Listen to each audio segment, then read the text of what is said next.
welcome to Doors and Corners, a sci-fi and fantasy film commentary podcast. I'm Brian. And I'm Zach. And every Friday we sit down and watch a science fiction or fantasy film and give our 2 cents on its quality, production, story, and trivia. We watch the film together, but without sounds or visuals provided to avoid copyright issues. But if you do have access, we encourage you to join us and follow along. Here, we like to keep things casual, and there may be discussions of spoilers or sensitive materials or language. But we do try and keep things clean and family-friendly. Ultimately, the goal of this podcast is to create the experience of us all sitting down and watching this movie together. So get ready to hit that play button, because we're about to get started. Damn Doors and Corners, I mean, that's where they get you. Well, welcome back to Doors and Corners. I'm Brian. I'm Zach. What's up, Dune? What's up, Dune? We're wrapping up the Dune. Again. This is like the third time we've wrapped up the Dune. Right? There's no more Dune we can actually do after this. Like, well, there's Children of Dune. Let's say there's Children of Dune. This is the last, Paul Atreides taking down the Baron Dune that we can possibly do. That we can Dune? We have exhausted the Dune. Because we're going to have, the end of this year, part 3. And we should probably do Children of Dune around the same time, right? Yeah. It's right on the schedule. Light spoilers for everybody. I have scheduled it specifically so that unless they cowered out of the Doomsday thing coming out the same day as Avengers Doomsday, but I actually think they have the confidence to be a little bit more interesting than Avengers Doomsday, which is fascinating. Then we should do Children of Dune, specifically Dune Messiah, at right the same time as Dune Part 3 or Dune Messiah, however they decide to title it, comes out.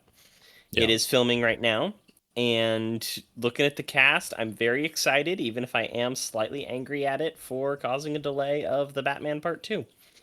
Yeah, Matt Reeves needs to get that. It's just taken. Well, he was trying. They are actually going to be filming soon. They've just cast Sebastian Stan in the thing. But they had to wait for Robert Pattinson to be done filming Dune Part 3. They're going to have the Terminator, the T-1000 in this? No, Robert Pattinson. I know, Robert Patrick he's the T-1000. Yeah, I know. I'm sorry. I thought you misunderstood. Robert Pattinson is in Dune Part 3. I know who Robert Pattinson is. Brilliant actor. But did you know he's in Dune Part 3? Who's he playing? Skytail. He's the Gola flesh dancer who's kind of infiltrates. Oh, that's whole right. Thing. I need to. He's the villain of the thing. I'm gonna guess they're not going to do the genetically altered rhyming dwarf. I'm guessing politics won't really allow that. Yeah. And so he'll probably just be the primary villain. Yeah, he's another guy brilliant actor. Kind of an odd dude. Have you ever watched interviews of him? Oh, he's so funny though. Oh, he is funny. Some of the behind the scenes things. So my sisters are big Twilight people, and when they would have behind the scenes stuff and bloopers, he's hilarious. He's weird, but he's hilarious. He causes all of the goofiest bloopers, all of this weird stuff. Nobody hates Twilight as much as Robert Pattinson hates Twilight, and I love him for it. Yeah. Well, I was genuinely shocked at how good he was at Batman. Yeah, he was. Yeah, I knew he was a good enough actor to do it, just because I had followed enough of his post-Twilight career to see that he was really working hard to be taken seriously as an actor. And I had seen, I saw part of Lighthouse, and I was one other, and I'd heard repeatedly just about him working at it. So it was more of, and I still struggle a little bit with him as Bruce Wayne. I think it's just the longer hair just throws me off a little bit. But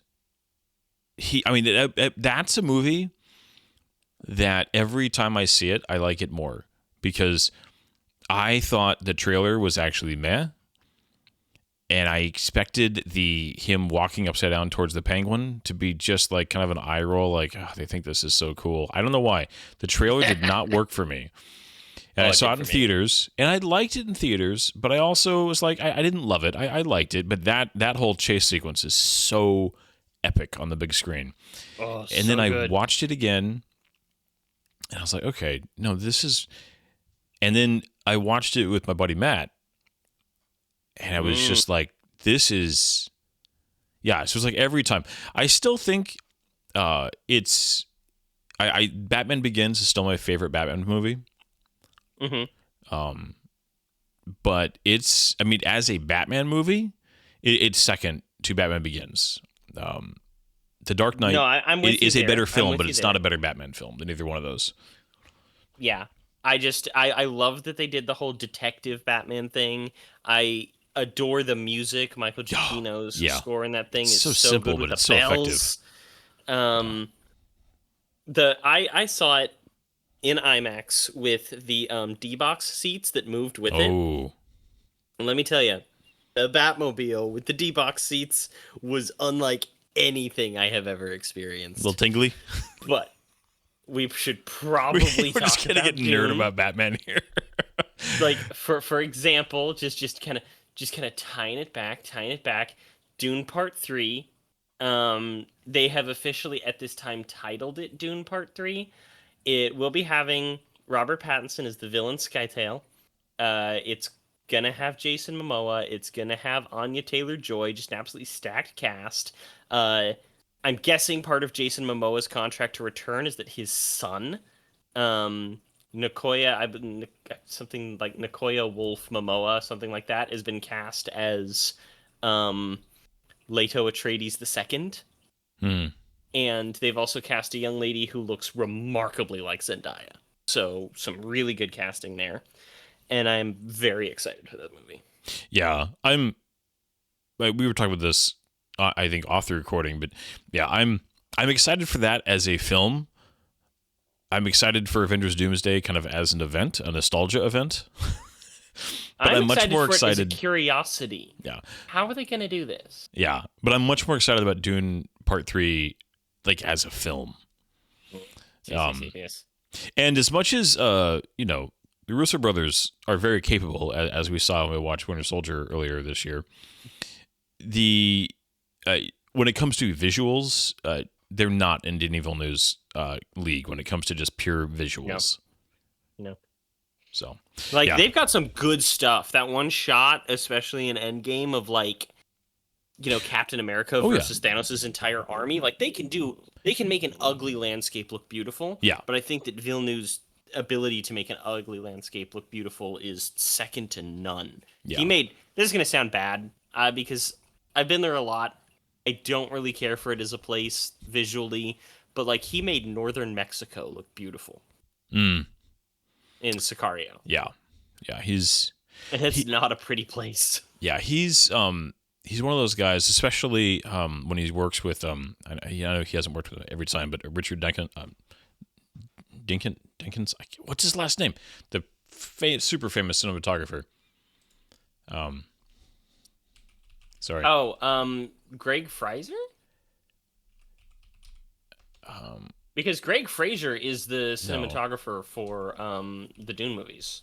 Yeah, I'm thinking of. Hold on one second, because I'm just gonna make myself crazy. There's this whole thing where Greg Fraser was actually the cinematographer on the Batman, and because he was contractually obliged to do the Batman Part 2, okay, he's not going to be returning for Dune Part people 3. were yelling at their podcast. Just so you know, Roger Deakins. So he's not doing Dune. Roger Deakins, though, so he did the cinematography on Sicario and Blade Runner 2049. He also just a few little things that he's famous for doing the cinematography for 1917, Skyfall, Shawshank Redemption. I mean, he is one of those guys that when he shoots a movie, you can just pause it and print it. This is so crazy though. Looking at his stuff, I mean, you brought up all that stuff. Just these absolutely beautiful movies, things like Shawshank Redemption and Fargo, The Big Lebowski, The Village. Brother, Where Art Thou? He did The Village. So good. The Village is a very pretty movie. Jarhead, No Country for Old Men, Valley of Elah, Assassination of Jesse James by the Coward Robert Ford. boring ass movie. Very pretty to watch. Yep. The True Grit remake, and then right in the middle there, okay, is In Time, which is this absolutely bland, boring ass Yeah. attempt at a sci-fi action movie with Justin Timberlake and a young and unknown Amanda Seyfried. Yeah. And it's just this garbage movie, which Well, he and then follows up with Skyfall, with Skyfall. Prisoners, Unbroken, Sicario, Blade Runner, 1917. Well, and like to go from In man. Time, which is, yeah, you said bland, and Skyfall, which is like one of the most beautiful Bond films ever made. Peak Bond. Yeah. Anyways, yeah, I think that he's on, for me, like the Mount Rushmore of cinematographers. Yeah, and to have done so relatively little, that I would totally agree with you. So, However, anyways, we got bringing totally this back sidetracked again. To Dune. So I 2000s wasn't sure if Dune. he had done, because he did a bunch of Denis early stuff. Obviously, you can see, basically he helped Denis Villeneuve kind of get started, and then it looks like he switched over and was been working with Sam Mendes the last couple of years. So, but Yeah. the guy that's the cinematographer for Dune, hey, what was his name again? You said? I already closed out in order. To do Wow. that. Let's see. His name is Greg Fraser. Fraser. But he's Grieg. also just Not Greg. Grieg. Yeah. Dune Part 1. Rogue One. Zero Dark 30. Okay, yeah. Ooh. Oh, The Mandalorian's director of cinematography. yeah, he did the Batman. Uh-huh. Yeah, Ooh. Snow White and the Huntsman. Ooh. but That actually he- wasn't the worst movie in the world, to be honest. well, and it's Zero Dark 30 is a beautiful film. Yeah. So, anyways, actually, the creator, not a masterpiece, but like a very good-looking movie. Yeah, very much so. That's one that I would like to do in the future, but at the same time, I feel like we wouldn't have enough to say about it because it's so, like, Yeah. it's so thematically and content bland, despite being very visually beautiful. Yeah. I mean, it's really more of an incredible demo of you don't need $200 million to make a movie that looks that way. That's I think this biggest contribution it's going to have is that you can, if you just don't assume you have to spend that much money, you can make a movie that looks. And that movie looked like it was $100 million movie, and I think it was 60 or something like that. Yeah, less even, if I recall correctly. So, and granted, Gareth Edwards has his background in that, so he understands it from it. But it's a, these movies that cost that much, then they have to, after they're marketed, they have to make $1 billion to be a success. So after reshoots, it was 80. Okay, but still, compared to like a modern, mainstream sci-fi action film, 150 is where they start. Yeah. So. Special effects are expensive. They are, but this movie did Dude. not have a huge special effects budget. Special effects budget. I'm fairly certain this was just a couple guys in a garage and a six-pack. I mean, when this came out, the PS2. That's the thing, is the PS2 was like hot, new, amazing tech when this miniseries came out. So, Well, the thing is, Children of Dune came out 3 years after this, and it had literally like triple the visual effects budget of this first one, and it still has moments where the special effects are just so bad. Yeah. And I'll always remember the ornithopters in that one looking like little placeholder special effects figurines that you would have, like not quite T-posing, but the very kind of like static gray people just inside of a cockpit that aren't moving, like they wouldn't even be used for placeholders by today's standards. Yeah, I haven't seen that one. It had 3 times the budget of this one. Yeah, I haven't seen that one in nearly as much time, but I'm gonna watch that this year, so when we get back to it, I'm fresher on it again. So, heck yeah, me too. But yeah, we have the final chapter here. I don't think there's any. The only additional actor of note in this final chapter is the actress playing Aaliyah, right? Essentially, yes. So yeah, they had to hire a young girl to play Alia or Aaliyah, depending on how you want to put it, and they did their best. But they only had her for a couple weeks. But they needed even to rush that because she started going through a growth spurt. It is one of the bummers of working with kids. Just watch first season and last season of Stranger Things. Right?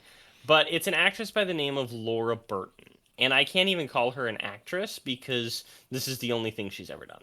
Yeah, yeah. She tried something. Wasn't she like very smart in real life? Like went on to have a. Oh no, that was Yeah, from David Lynch's Dune, or was it this one also? No, it was this one also. She went on to be major. Like not a lot's known about her, right? Because she acted in this one little thing. But she's from Newcastle, England, and went on to get a degree with honors in marine biology at the University of Newcastle. Good for her. Honestly, Good for her. for a lot of kids, it's a good thing that you didn't get sucked into the machine because it can screw kids up quite often. So, Exception, not the rule. yeah. But let's get into this last set. Is there any other notable things before we hit play here? Not particularly. This is the final part. This is the last Dune proper that we'll be able to cover pretty much ever, which is exciting in a lot of ways. And I personally think that this is also the best one, despite it also having its own brand of weirdness throughout. And I'm excited to get started. Yeah. We've gone over the other opening details on our other podcasts. There's no need for me to repeat it. In my opinion, this is going to be around 1 hour and 30 minutes, 32-ish minutes long. And I'm excited. Let's go. All right. Well, again, if anybody's curious, you can find this on the Internet Archive if you're looking to watch it digitally, or of course you can buy the DVDs, which I have, but don't have a player attached to my computer, so we're doing this way. But and always remember, the extended edition means nudity. Yes, just be aware if you're watching this with your kids, you might want to think about it. But we're gonna hit that play button on part 3 in 3, 2, 1, go. Presente. Sci-Fi Channel presente. Hey, it's Lido. Yeah, William Hurt. Yeah, it's like you've been saying, they just leaned so much into Oscar winner William Hurt. Yeah, you know that somebody. Did you ever see the movie? I was just gonna say that they were so excited when they realized that they could include that in the marketing. Just that the marketing people were salivating over that when they found out that they could put that in the marketing for this thing. Yeah. Did you ever see the movie Hannibal, the follow-up to Silence of the Lambs? That's one of those films that I have seen. Don't ask me anything about it because I just do not remember. Sorry.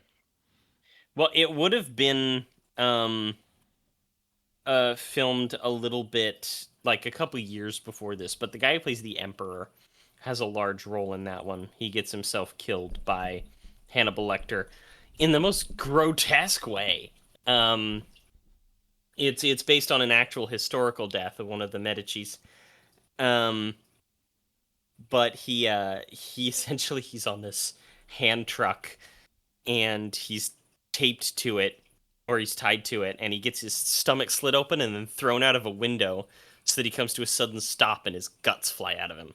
Yeah. And that's all I can think of every time I see the Emperor in this movie. Well, that's yuck. Yeah. I do like that we open again. You know, I really like the Princess Irulan, just that a little bit of framing, of narrative framing. Mm-hmm. I do wish that there was some way that Villeneuve could have worked that in somehow. I like the idea that this is an ancient story, being told from the point of view that it's already history. It's just Brian. What? This is kind of important. It's the warehouse again. It's the warehouse again. And this Fremen, he's being sneaky. These guys without their masks on, they don't look nearly as intimidating. No. Now the red guys are just supposed to be Harkonnen soldiers, The starter car had like the crazy weird helmets, right? Not the helmets, the little floppy hats, right? The purple. Yeah, the weird like beret coifs. Yeah, Um, and they were in disguise as Harkonnen, yeah. which is It's actually something that was in the book. oh yeah. I remember that being in the book. Versus the other one, which had it to where they're just like, oh look, Yeah, that helmet. there's Sardaukar. You can see like the mold line in that helmet. Yeah.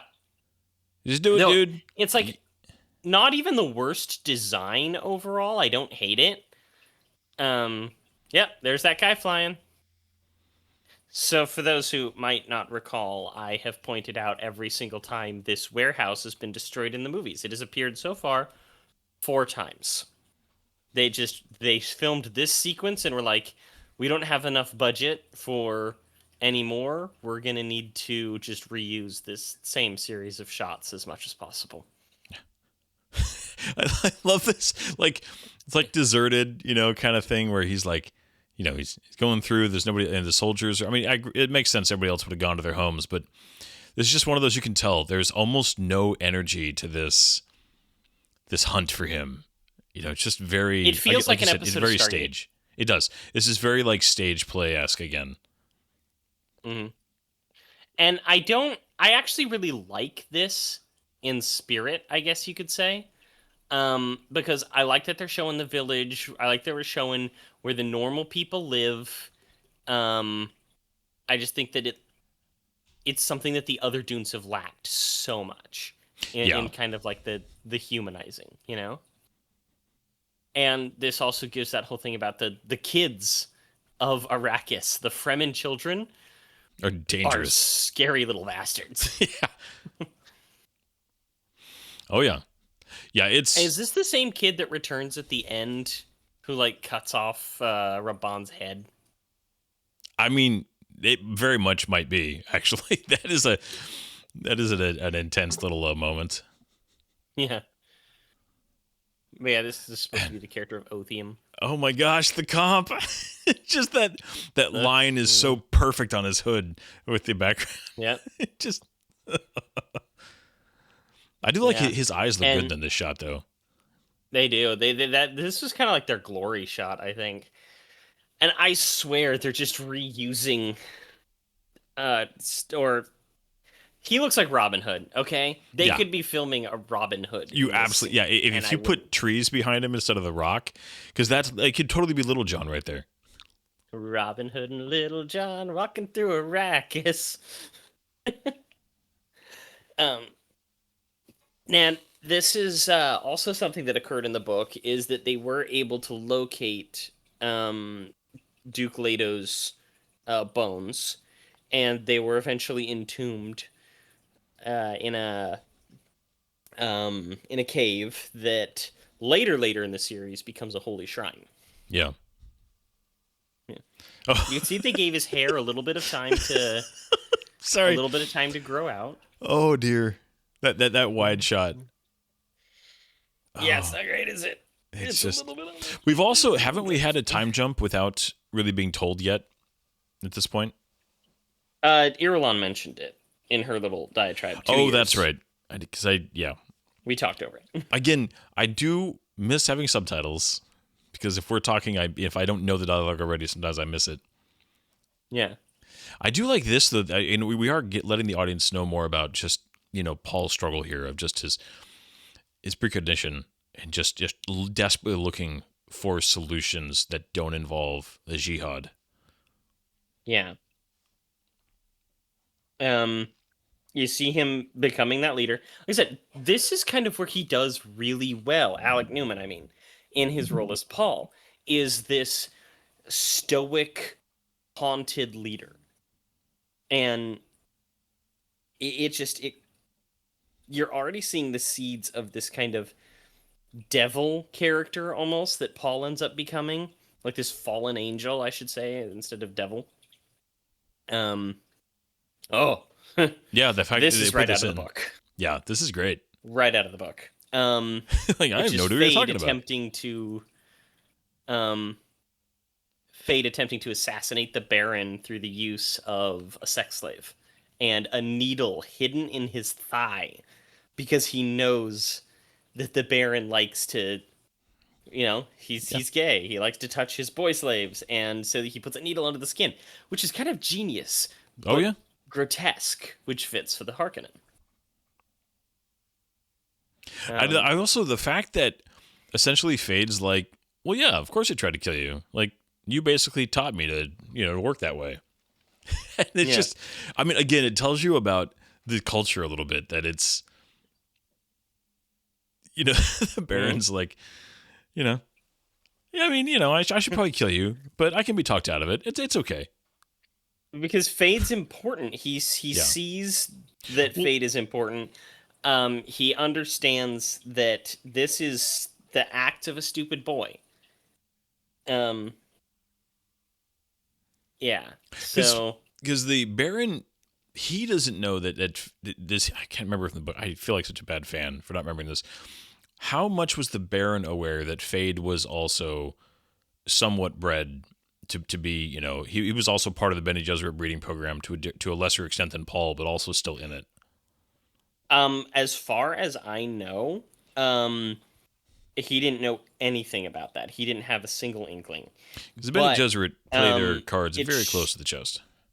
Very close to the chest. But it should also be noted that, no, Fade wasn't just like the same extent as Paul. He was a candidate to be the Kwisatz Haderach. Yeah. He's incredibly intelligent. He was incredibly deadly.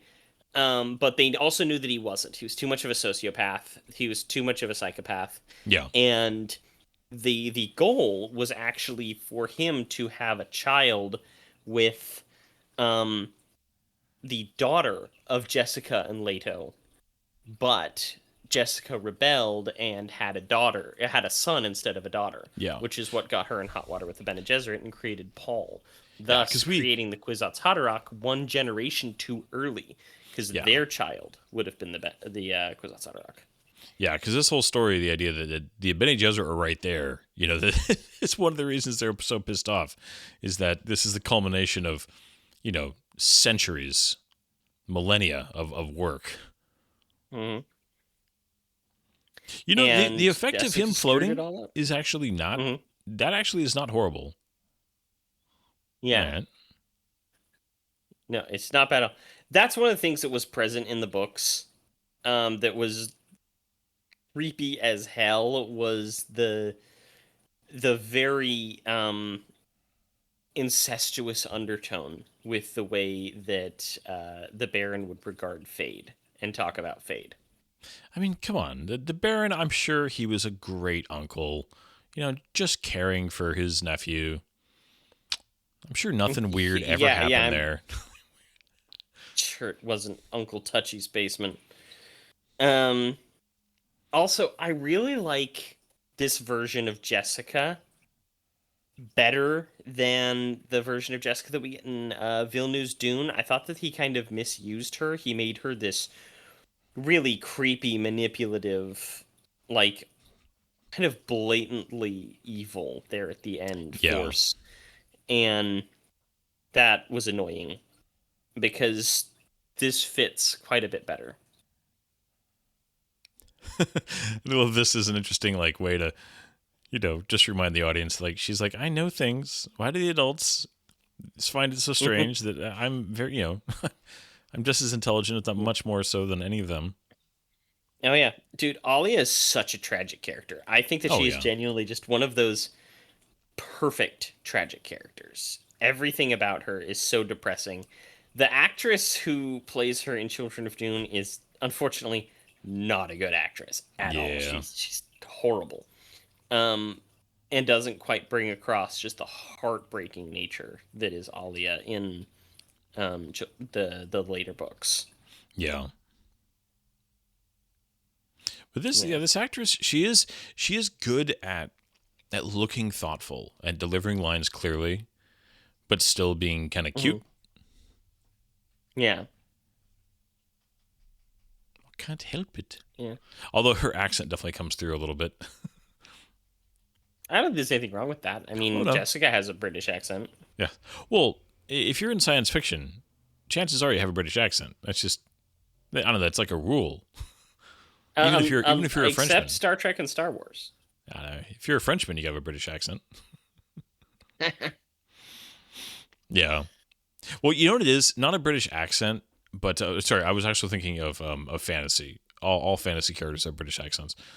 All fantasy characters have British accents, yes. Yeah. Occasionally French. But, Just like, it's like she played detail. that. She played that great of just like the tear and just like almost no reaction and just immediately like drinks it. Yeah, it's just like, you don't waste water. Nope. And her, like, wanting her brother is a thing. Like, Oh, she's I very don't attached remember to Paul. exactly if Alia's last words in the books were "I want my brother," but that is something that she says several times. And in the Children of Dune movie, her last words are "I want my brother." These effects are actually not horrible. Like, I Oh, think yeah, they saved all their budget for Yeah. this third part. it really helps that it's against a dark background. Mm-hmm. Yeah, there's the dancing worms, little three-headed bit here. Now that grass. Now here, though, this is Oh, yeah. I mean So for those not able to see this, like, it's grass growing across Dune, and it's supposed to show like, oh, the grass is gonna kill the worms. This is some PlayStation 1 graphics. about to say. I mean the Genesis effect back in the 80s was better. Yes. The Genesis effect from Wrath of Khan. If you haven't seen that, go listen to our Wrath of Khan podcast. It was one of our first. Yeah, that grass is about to say. I'm pretty sure I could render that better in Blender on my computer right now. Yeah.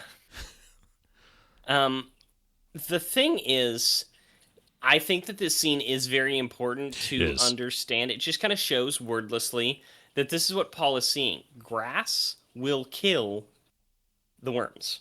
Yeah. And that is something like water. Terraforming Dune properly will kill the worms. And that is a very important theme throughout the whole thing. Johnny's just like, just taking care of business, Paul.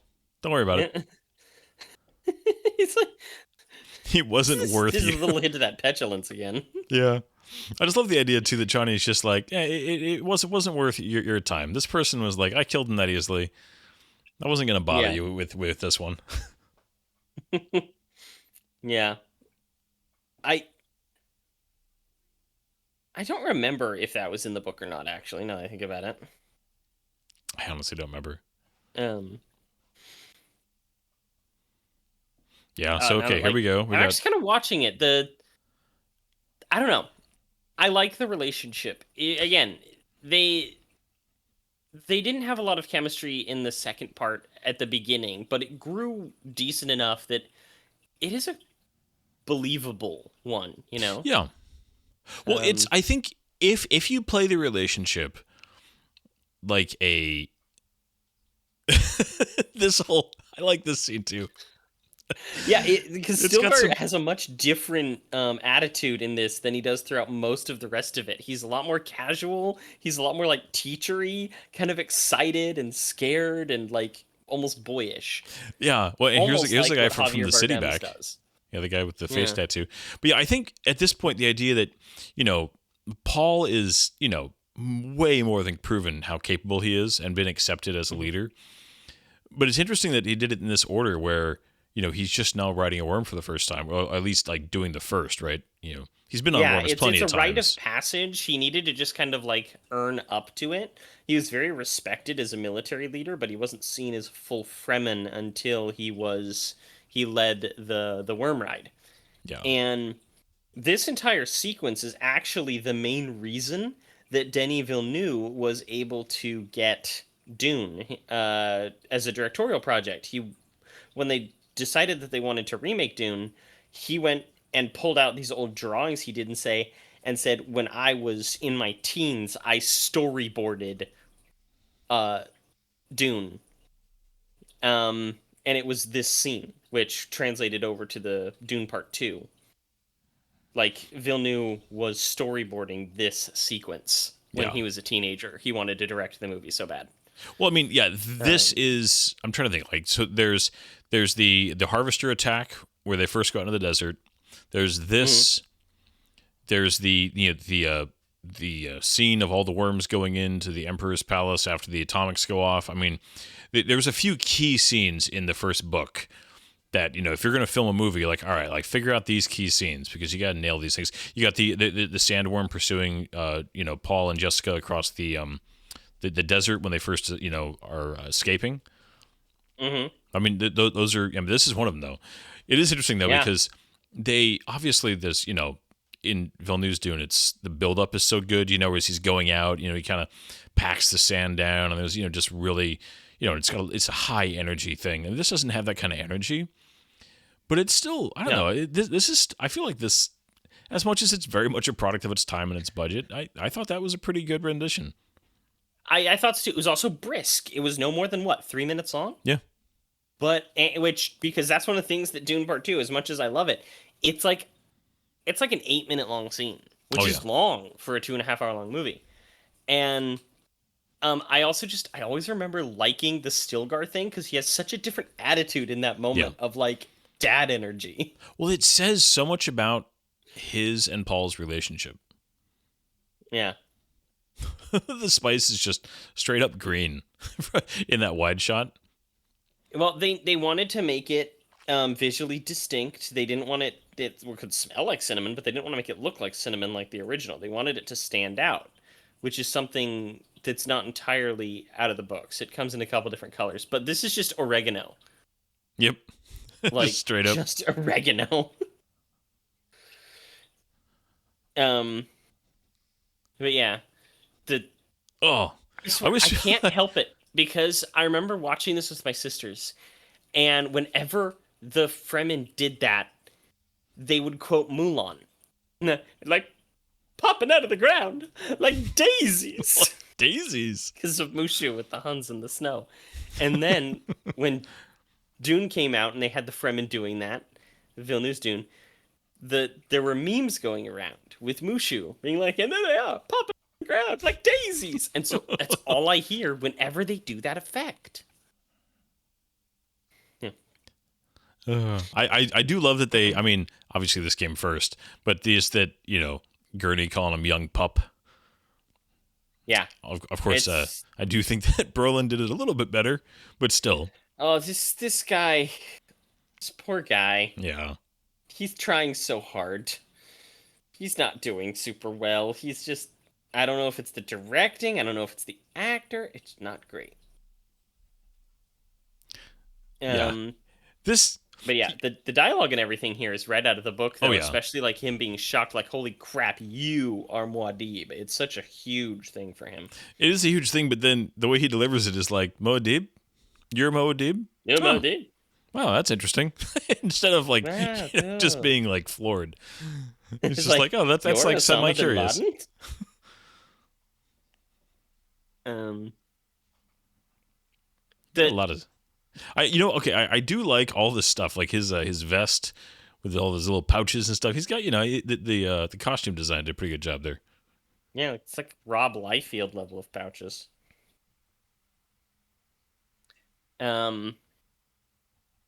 This is a weird costume though, right here for Paul. He's in these like leathers. I don't know. It's strange. Yeah, it's a little like, I don't know. I mean, Alec Newman, he did the work. He's in good shape. Mm-hmm. I mean, I wish my collarbone was that visible.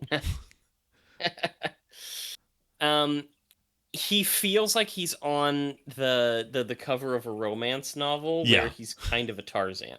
A little bit, yeah. His hair is very of the time though. This is very early 2000s. The it's Anakin's haircut. Blow-dried back. It is. Oh my god, it's Attack of the Clones hair. It's absolutely Attack of the Clones Anakin's hair. And this is 2 years before that. Yeah, you think George saw this and was like, "That's what we're gonna go with," with a rat tail. Dude, if he was younger, because I've seen Alec Newman in other things. He can be a really strong performer. If he was a little bit younger, he could have been a really good Anakin Skywalker. Yeah. Well, With better writing and better directing, so it could have Hayden Christensen. You're not wrong, but there's also just something a little bit casual about Hayden Christensen acting style. I don't think he'll ever be able to have really like authentic gravitas. No, you're He did well in a lot you're of not his wrong. evil moments, but I still think that he wasn't the best choice. As much as I do respect and like the guy. Yeah. Well, he's. Yeah. I mean, yeah. I would never claim that he's just an amazing actor, but he, he's one of those. I would have loved to have seen him kind of have his full potential, and he did. He could swing a lightsaber though, quite well. Yeah. Oh my god, the physicality he put into those movies was nuts. Yeah. But yeah, somebody, well, we don't want to turn this. If you're curious, we have many, many thoughts when we recorded the prequels last year. So, yep. What is the haircut on the? Okay, that's not the Mentat. That's what's his face. The that is Count Fenring. Count Fenrin. The special advisor to the Emperor and failed candidate to be Kwisatz Haderach. Yeah. That hair though, that is that's like if It Patrick feels- Stewart tried to like add a little bit of like toupee-ish to the top of his head. It feels like actually natural hair, though, to be honest. It probably does. It's just unfortunate the way it's styled. Yes. I think he's supposed to be creepy and greasy.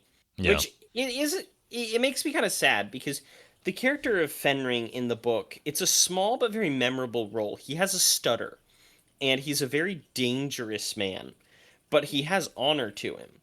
And I remember reading Brian Herbert's prequel novels, which are just not good, in my opinion. He is not a good author. I didn't like his work, and he turned Count Fenring into this like serial killer psychopath, like really gross character, and which just wasn't how I read him in the book, and I was always annoyed that they made him so kind of gross and creepy and everything, when in the first one he was just this, not magnanimous, but he was this very dangerous and smooth operator. Yeah. This is between I know I've said this a few times. I need to reread all 5 books. Or all 6, I guess. Sorry, it's actually 6. Just read the first 3. No, read the first 3. I actually like where they go. It's just, it's been long enough. And they're not long. It's not like they're long books. What, Dune? Compared to crazy? modern fantasy novels? What are you talking about? Yeah, well, more stuff happens in modern fantasy novels. I really respect Frank Herbert as an author, but oh my god, God Emperor is one of the most boring books I have ever read. No, here we go. Yep. Uh-oh. Just the effect. It's so just like, I mean, I think Alec Newman actually does a good job in the fighting sequences. The weirding effect, though, is just so like, it just moved him with a little blur effect. I mean, it just, Yeah. because when he's not Again- doing that, he does a good job. Like this, like he's moving with confidence here. Oh yeah. No, his physicality in these movies is quite good. And Just catching the knife. The whole who's the character? Oh, Brendan Fraser in The Mummy, right? He's very good at catching Yeah. things. Yeah, that's true. I remember pointing that out. He did. loves to catch stuff. Yeah, he caught the one knife and threw it right back at the other. He's like, I need him alive. And again, this is another thing that was in the book: the Sardaukar who infiltrates Gurney Halleck's men and tries to assassinate Paul, and ends up taking the information back, with like the Atreides signet ring and everything. Yeah. Yep. Got your little tattoo. Okay, Right? that makes me And think. it's such a weird looking tattoo. It is. Well, it immediately makes me think of the season 1 finale of Next Gen Conspiracy. The little tail. For the It's been so long since I've seen that. I know what you're talking about, but man, yeah. that's They had the the little past. tail for like the alien things that were like at on the spine of all the Starfleet officers. Mhm. That was just like one of those episodes that you're like, they never revisited this in an episode. No. It was like a book, That's I think, one of that those goes things into that it. was like, it's a really several books and a couple of the Star Trek Online missions, I think. Mm, But yeah, it's a bummer that they never revisited that. That yeah. was a really interesting plot line. But apparently it went against Gene Roddenberry's whole thing about, the Federation and whatnot. Yeah. He didn't like them being defaced, so Yeah. Starfleet was supposed to be above that kind of stuff. So again, we were talking about naturally. sets earlier. I still the this one, like the windows, I'm sure that's just like some trick to like extend it. But earlier when they were like in his room talking about everything, I do think that I wish the Emperor's sets were a little bit just bigger, because he definitely, it's kind of that grand, like a lot of open space. When they showed the palace where the where they moved in when they went to Dune for the first time. It's just Yeah. big tall ceilings, big and open. I feel like the sets, as much as they're beautiful, are a little claustrophobic for the Emperor. Yeah. That's one of those things where I remember some of the descriptions in the book, especially in Dune Messiah, where Paul, as the We got a Emperor, navigator. had built this like palace that was so big you could fit almost an entire city into his sitting hall, and it was designed in such a way that all the lines pointed directly to his throne, and the hall even shrank a little bit the closer you got to the throne, so that the throne itself looked bigger as you approached it. He looked larger than life. It was really interesting stuff. Look, this is where, and this is again, Villeneuve's Dune really dropped the ball for me with the navigators, and just Hmm. the importance of their role in galactic politics, and how important it was to that if you could get them on your side, if you could influence them to do what you want them to do, how powerful of a move that is. And Hmm. that's actually Paul's like kind of ultimate move. And they get a Yeah, little and bit of also that here. Mhm. Go ahead. and also how terrifying it would be for a guildsman to be told so confidently what to do, because they're like the ultimate power in the universe and they know it. Yeah. So for Paul to be like, no, no, no, you're going to listen to me, is almost unheard of in a terrifying way for them. Yeah. But also what it would mean to a guildsman if you threatened to take away spice. Like what that would Hmm. mean, like the weight of that threat. Yeah. It's weird. I don't remember this scene super clearly. I'm wondering if this is added, if this is part of the extended edition. It might be.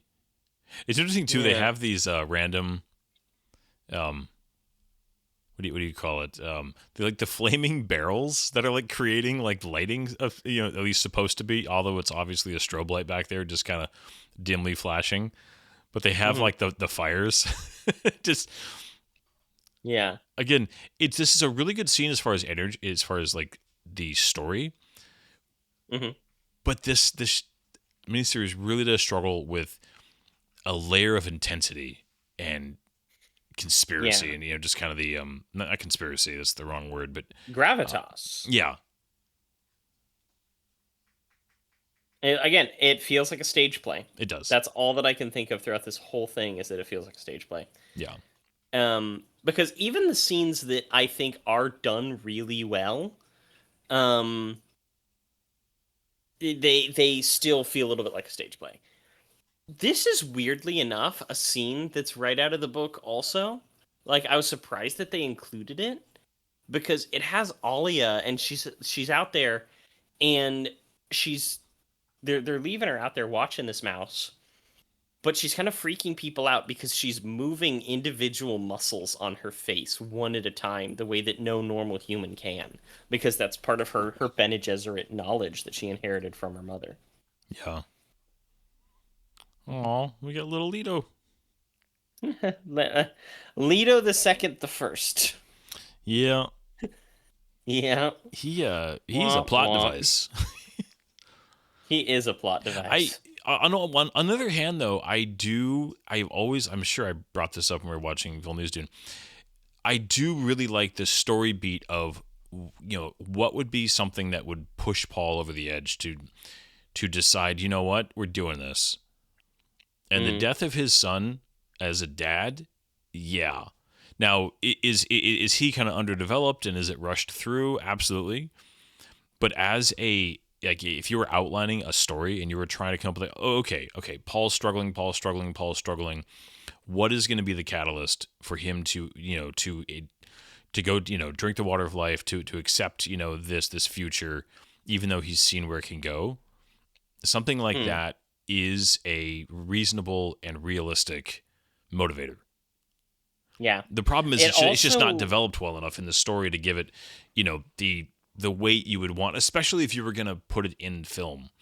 I think it works more because in a book. it's true of the books also. Yeah. It works in the book, but it's also a little bit undeveloped even then. You don't even really see the baby in the books very much. He's just kind of in the South all the time. You don't see his death happen like you kind of do in this one.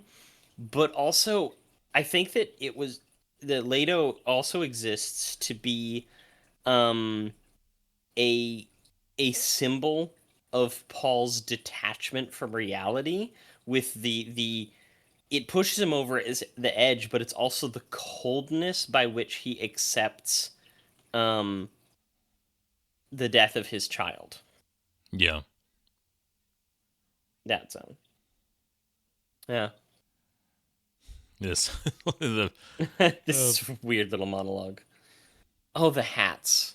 Oh yeah, but to say the Emperor's hat, everybody's hat, like the is this like this is one of those masquerade balls? They're gonna have an orgy afterwards. This is Eyes Wide Shut. Oh god, I love the look of the special Sardaukar guards though. Look at the guys in the back; they look like cakes. Like, I don't know, they look like Warhammer toys designed by a gay man. They do look bad. Look at the guys in the back. Flags. They got like flags on their backpacks, and they got like somebody put a Chris knife bayonet. Bayonet, yeah. I mean, it definitely looks better than the baseline Sardaukar. I love the Emperor. Fine, but he's there like with his like navigation like tool. It just What is he doing with the little? Yeah, what is he? Is he I like know what he's that charting a called. course? What is that called? It's not a septant. That's the a sextant. No, it's not a sextant. No, that's like the thing. The little that get walkie your man legs thing. Yeah, it's for doing scales on maps. So you can translate your scales. On your map and plot a course. It's a navigator's tool. I mean, it's. Yeah, it's designed for. Wait, is it the station pointer? Is that what it's called? Okay. It's called a station pointer. I'm trying to remember. In the book, Gurney didn't have blue eyes either, right? He started to get them.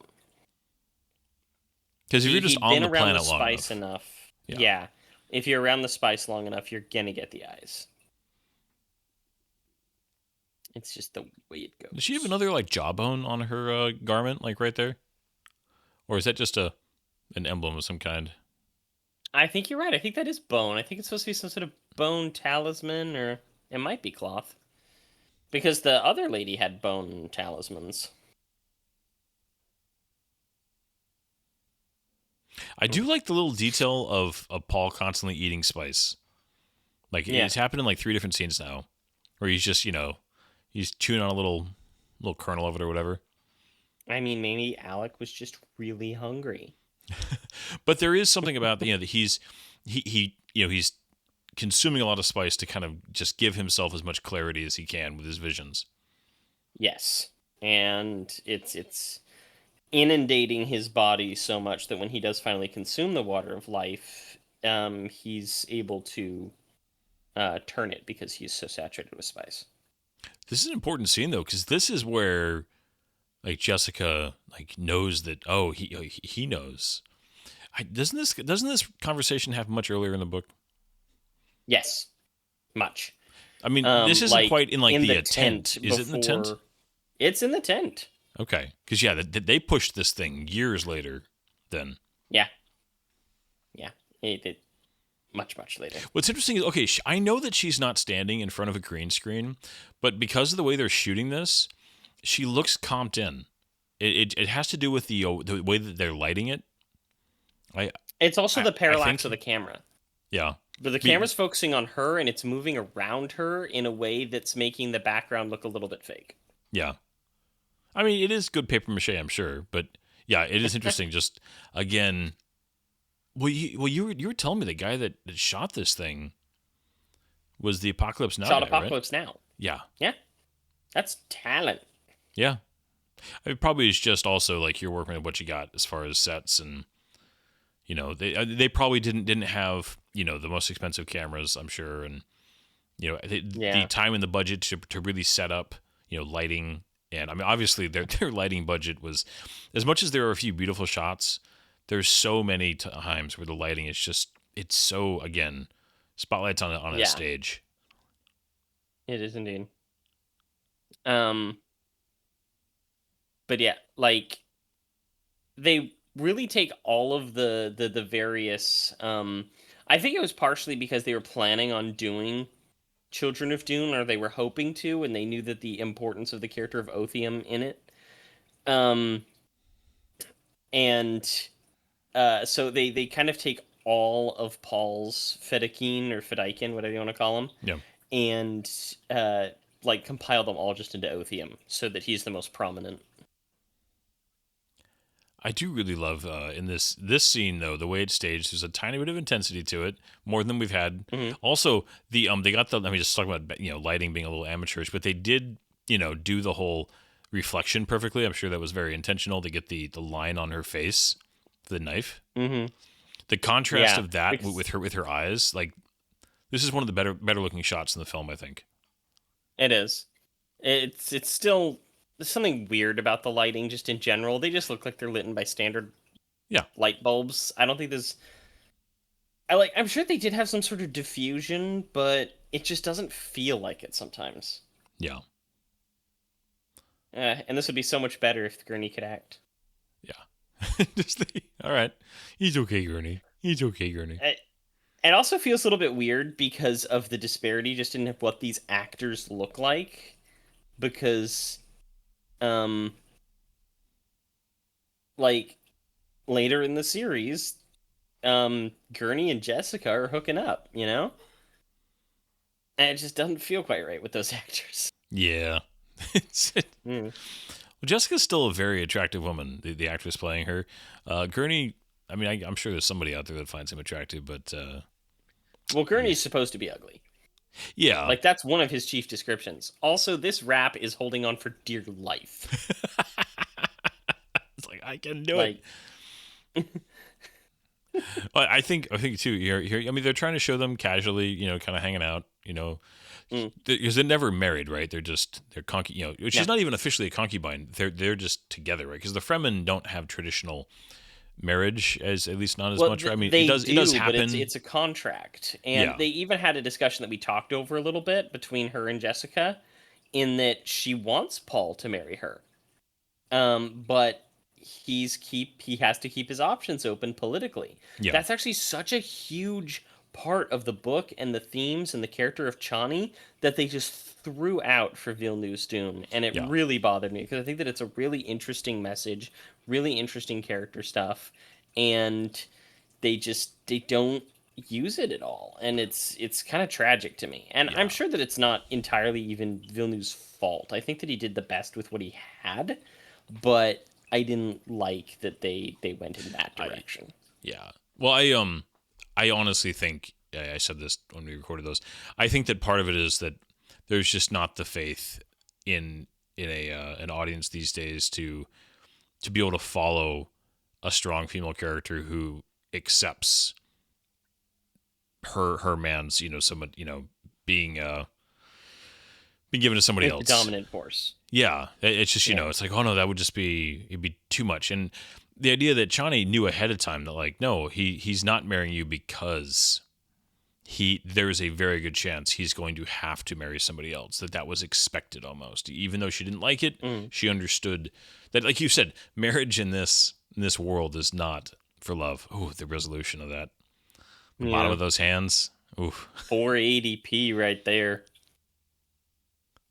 I always think too that the way they have the thing dragging behind them, that they did that instead of the whole sand walk. And I always think too of the that line from Star Wars. They always walk single file to hide their numbers. Well, I mean, walking single file was something that they did. Oh yeah, That was one of their things. I genuinely think that was a reference, like a copy at least, or a reference at least, if not an outright copy of Dune on George Lucas's part. yeah, Um, because it's obvious that Lucas read Dune and loved it, right? yeah. Um, yeah. Here's another scene Don't of like I don't need it. direct the actor to just act a little crazy. Yes, and we have the Great Rectum of Destiny. The place that only Only a male the can go. can go. Yeah. I mean, but Um, that's it. That was the entire Water of Life sequence. yeah. Like, there's no big of. I mean, like, they show you the room, they show you the worm because they did it earlier with Jessica. They know that we don't need to show all this again. People know. Yeah. And they had his little moment of like, oh my god, I didn't see it coming. And he was like so horrified with himself when it came to his mother's almost murder by Gurney. Um, and that's actually kind of how it was in the book also. It was very brief. The whole Water of Life The thing. okay, sorry, really fast. That matte painting we just walked by, it definitely got less detailed as it got higher. You notice that, like the very top of it, where they had like clouds and stuff. That really did just look like a piece of artwork. Yeah. I'll take a closer look next time. How But the glow globes are arranged around him. yeah. And the because I remember he decides he's going to go take the Water of Life. It doesn't even Okay. describe him going to take it. Look at Chani's coat. Is she wearing like a blazer all of a sudden? Like the way it's cut, it's got like these nice clean seams and it's weird. Oh my gosh, I don't know. Let me Okay, see. yeah. Show When it Johnny goes back to her hair again in a second. Okay. It's- When it's okay, wide, it's not as okay. bad. When it was a close up just around the collar, she has like it looks like a modern suit cut all of a sudden. I feel like they got a jacket, kind of like a smoking jacket, a tweed smoking jacket for a fat man, and stuck it on her, and called it macaroni. Yeah, they Called it definitely sci-fi. yeah they like it's the whole they just if you cut off half the collar and just leave the lapel part, right, not the lapel, what do you call it, like the lower fold. Yeah, Anyways, and they like tie it in the back with some string. yeah. That's how you make something rustic. String. Oh, she's gonna wake him up. No, no. This is how she learns that he took the Water of Life. Oh, But that's right. also, she. It's always the same thing. The only way he gets woken up is if he gets fed more. Oh, a trance. Thank you. That's really useful information, honey. I'm pretty sure we knew that already. Yep, got to give him more. Again, that wasn't like absolutely certain. Like I don't remember why, but it was like there was a reason why he was that they weren't sure if he had taken it or not. Yeah. Because he should be dead if he had. Part of it is. I can't remember what comedy routine this is out of, but the line is talking about I think drinking or something, and it's just delivered really well, and it says, "If some is good, more must be better." It's like I do wish that they had dyed the water, to be like, the really like translucent blue, It doesn't even have to be blue. Make it pink. something. Make It's it just water. yeah, something more. But yeah, here we have a really good example of the partial light on her contacts where they just couldn't get it better. Yeah, without like messing with her eyes, because you can see like one is Yeah. really nice and bright, and the other one's like kind of barely there. Yeah. The angle on him here, he almost looks like he just almost vampire-ish there from that angle. Well, For like a from split here on second. out, he has a creepiness to him, very similar to how after the Water of Life in Villeneuve's Dune, he's just evil. Um, but I can't remember if this is the case or not, but I think he doesn't blink again Mm. after he But it, he takes the water of yeah, life. it makes sense though, because I mean, in the book, Paul is obviously, radically different after this. He's Mm, like just that burden of knowledge, and just yeah. also, and I think it's a combination of knowledge, and he's made a decision. He's now not a man who's indecisive. Yeah. And there, even though the later books go into the idea that he actually is hugely indecisive after this, He doesn't um, appear that way in the first he book. no, because he sees what he calls the golden path, but he can see that the golden path is impossible, um, without great pain, and it terrifies him. Yeah. So ultimately, is it implied that he could have if he had been stronger, basically? Yeah, essentially, he didn't do it because he wanted to save Chani.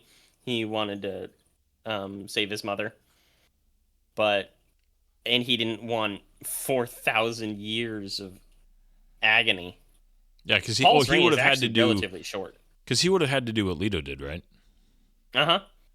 Become Mr. Worm. Yeah, I need, like I said, I do want to revisit all that because I just have little bits of it still, and it's been so many years since I read those. Parts of Children of Dune get really freaking weird, but it's my favorite. Hmm. I love Children of Dune. Um, the first three Dune books are like my favorite books of all time. I've read them so many times. Um, I even used this as an excuse to reread a little bit.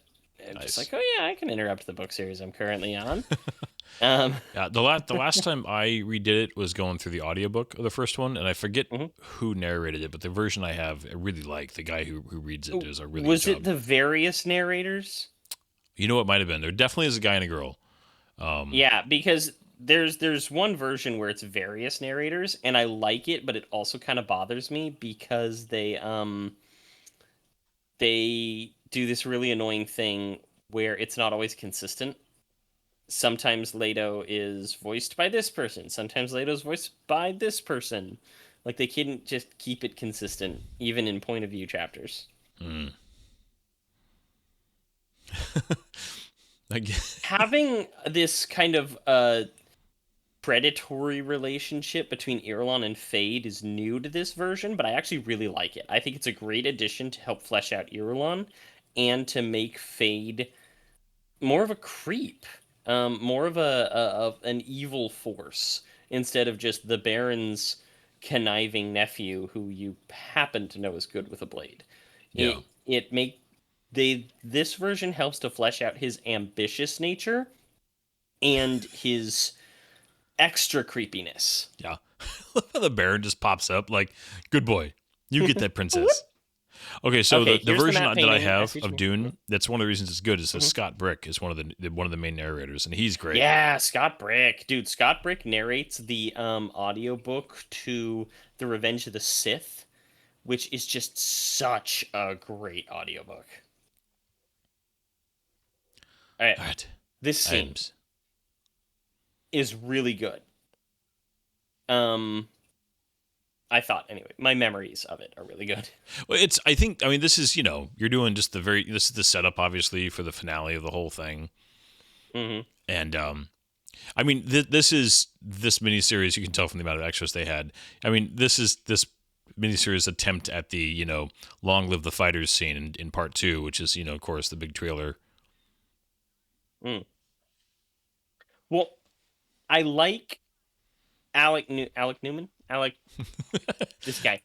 Um, Alec Newman's performance here. He's a little stiff. It does feel like a stage play, but the way that he delivers some of his lines, especially like when he talks about cutting off his own arm and leaving it bloody on the ground, I think it's just a really good, like passionate, intense version of the dialogue that, I feel it.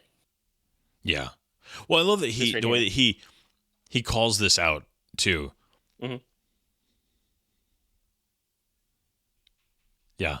It's a he he makes an obvious but really good point. Okay, look at the Hmm. mural. When they pan up again behind them, and look at just the Hmm. top part of it. Yeah. I want to pan it. Pan up. I want to see it. Yeah, but I love that he's both complimenting Stilgar and kind of calling this guy like, "Are you stupid? Get over your traditions. This is a bad idea." Yeah. And also at the same time, a little bit of like, I'm above your traditions. Like this is beyond Fremen tradition. This is okay. So right here, you see like up high. Yeah. Okay. Yeah, I see it. I see it. It's very much like just like a Southwest, painting of like the American Southwest. Oh, mindless ritual. You just said a bad word there, bud. Oh, here we go. Um, Putting the ring on. this is such a Yeah. this is a really clever workaround. It's an and it makes sense. Like, it's just like he doesn't want to kill Stilgar. He doesn't want to rob them of their leadership. He's just like, let me be, let me have this seat of a position that is outside of Yeah. your that's outside your traditions, and we're able to adapt together. You know, I really like it, Yeah. I like that they even if give. it's a little.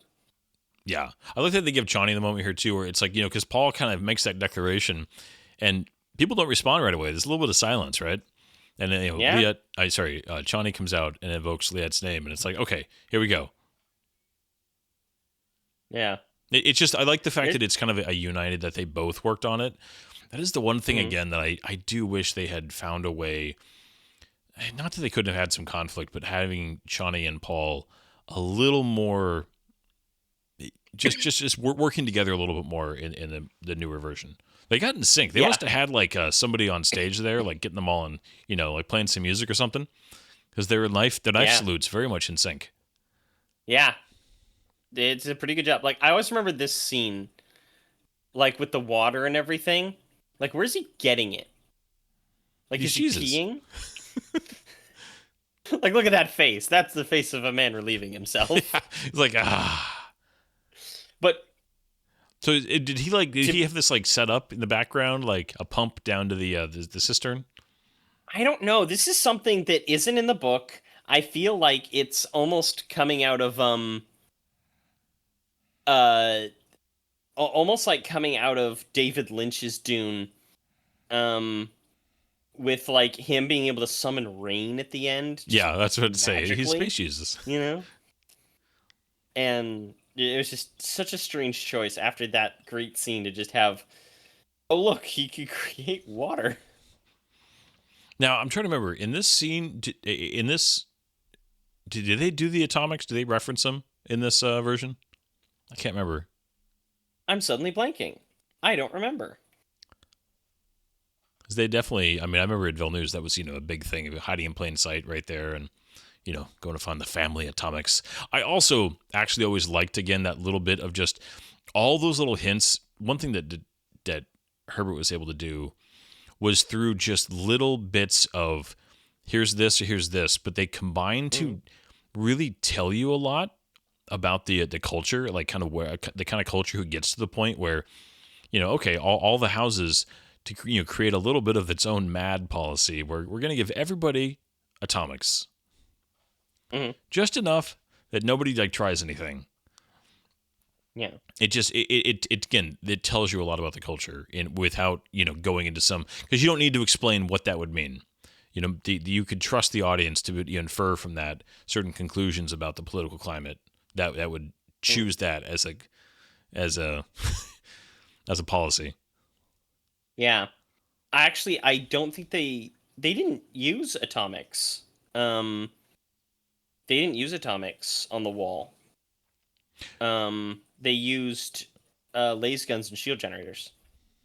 In the book, Yeah, I remember which create an atomic explosion. it does, and I think it was more about threatening atomics, right? But the idea that because he had them, Yeah. That like if they used their atomics on him, then it would destroy. It would. Let me see here. The Fremen destroy with atomics. In fact, so maybe they didn't actually. Maybe they did use atomics. I feel like, yeah, again, What- once I'm- again, I feel like yeah. a bad fan because I don't remember. That's one of those little things. Like I've read the book several times, but I can't remember every little detail about those things. I just know that there is a nuclear explosion. I do wish that they had. I mean, I don't think any of the films have gone into Mhm. just even a throwaway line of, shields and laser guns are such a bad combination. That is why we have all reverted to knives and swords again.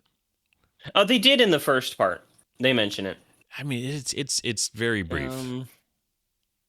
Oh, okay. So yeah, using House Atreides' family atomics, his men were able to retrieve after the Harkonnen attack. He blows a hole in the shield wall.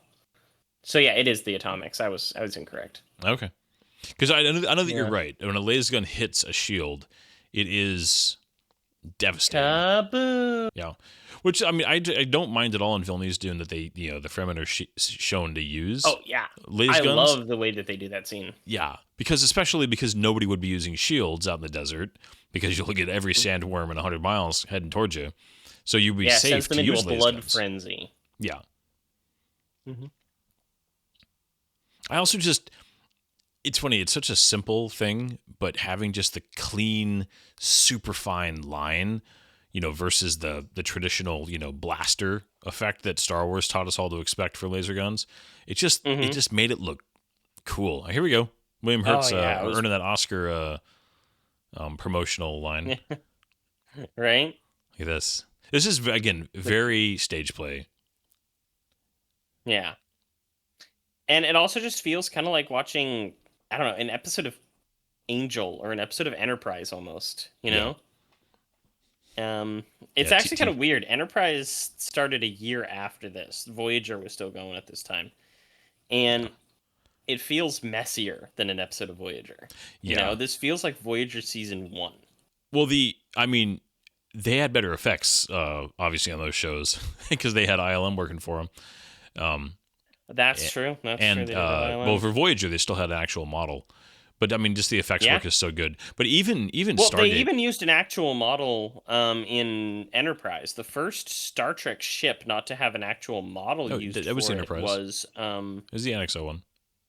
It was the NX-01. It was the I thought NX-01. that It was a big they deal. had a physical model for it, didn't it? They had one for reference. You've never seen the physical model for the NX-01 on screen. It never appeared on screen. Yeah, they built one for reference.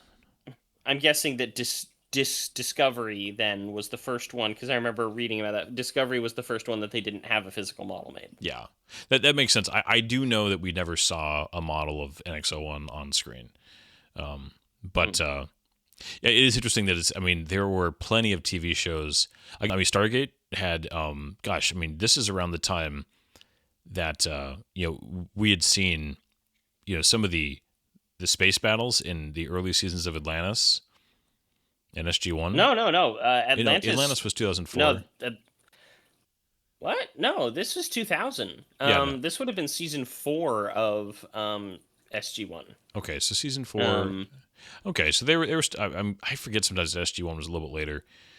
They didn't have a really big space battle that was like super impressive in SG-1 until season 7. Yeah, I'm just going to say I feel like the first one I remember was actually at the end of season 6 when they had the fleet attack Anubis's mothership when Daniel Jackson tried to take out Anubis when he was ascended. Oh yeah. That whole sequence, that was kind of their first attempt at a bigger, and it wasn't horrible, but yeah. No. Oh, here we go. Just revealed. Yeah. Because that was something that he was able to reveal to her. That he was able to reveal to her. That she didn't know. Also, did you notice the way that he was rubbing the side of his head with his 2 fingers and his thumb out? Yes. That's an affectation of the Baron. Oh, that's right. Something that the Baron does when he's stressed. that suddenly Paul is doing. And that's actually something that carries over into Children of Dune. And it's what Jessica notices that lets her know that Alia has become an Possessed. abomination. She's become possessed Yeah. by a past life. Every now and Yeah. then, from the back, their robes do make me think that we're watching like a '90s full motion video cutscene of like a Star Wars game. I was thinking that, oh my gosh, you know what? This does have FMV vibes to it. This could be Command and Conquer or Emperor Battle for Dune. Did Oh you yeah. ever play that? Yep. Oh god, I hated that game. I could never beat it because it would cheat. Yeah. It was a cheater game. You gotta kill everybody, including the baby, and you gotta capture Leia. Yep, dead baby. I like this. You know, you have the Sardaukar. You're showing them being brutal, but you also are showing just kind of the savagery of the Fremen people. Like they're going at it. You know. Yeah. Well, and the Um, idea that the Sardaukar didn't just walk all over the Fremen. Actually, I'm pretty sure the way this, because didn't I can't remember in the book again. Was it just they just destroyed it from a distance, or did the Sardaukar actually go in and massacre everybody in the siege? well, they wanted to capture Alia, or they wanted to capture the family of Muad'Dib, Yeah. or try and kill Muad'Dib himself. So, they definitely went inside. Yeah. Okay. But yeah, this See, she this should have Sardaukar. gotten like one of them, because the idea that even Fremen women were like incredibly dangerous. Yeah. Um. Yeah. So it's a bummer. This actor though, he's got meathead just written all over Oh him. yeah. Like everything about this guy. He should be a Jaffa, you know? He should be like the right-hand man of the Scorpion King or something. Oh, Um, gonna kill a baby. but this is pretty good in the way this is filmed. You understand what's going on here. This is like Anakin, you know, igniting the lightsaber, but instead of crying about it, this guy's smiling about it because he's evil. Master Just the Skywalker, idea what are we that going to Paul do? just knows. And not only that he knows, but he would have foreknown, and he chose not to stop it because he knew that if he did, it would mess everything up. Yeah, it is hard. I was talking earlier about motivation. It's whenever you give a character kind of all the knowledge, it's okay. No. Okay, I think I'm crazy because now I'm You getting are. all twisted up in my head. Yep. Welcome to Dune. I could have sworn in the book he didn't take the water of life until after this happened. Until after Leto died. Okay, come here, Dune. Maybe I'm wrong. I mean, I absolutely could be wrong. And again, I'm sorry, I'm a bad fan. I'm a bad fan too, because like I said, I've read it so many times. Wait, this is Dune Messiah. No wonder it's wrong. Before Paul took, we're Nope. such good podcasters.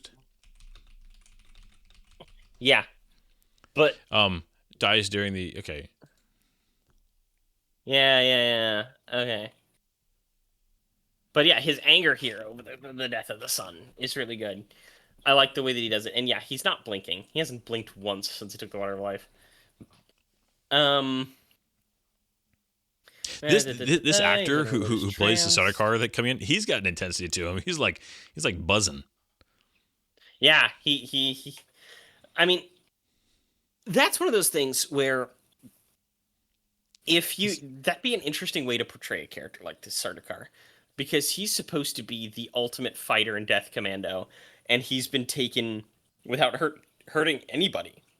And like, imagine just the breach in sanity that would cause, especially in the context of these characters. It's just like, no. Like, what is this crap? Okay, the Is comp he on job on green the screen there? Baron. Is he just like... Yeah, the okay, I comp was job on like, the Baron there was a little rough. I mean, it's funny when it's close up, it's not bad. When it's like distant, it's like right there, he looks fine. He looks like they've got him just standing on a platform right there, right? Yeah, see, there's the rubbing of the temple. Yep. Just like Paul does. And I they got like the knit this other car. They like literally, it's like their grandmas all like knit them like scarves. yeah.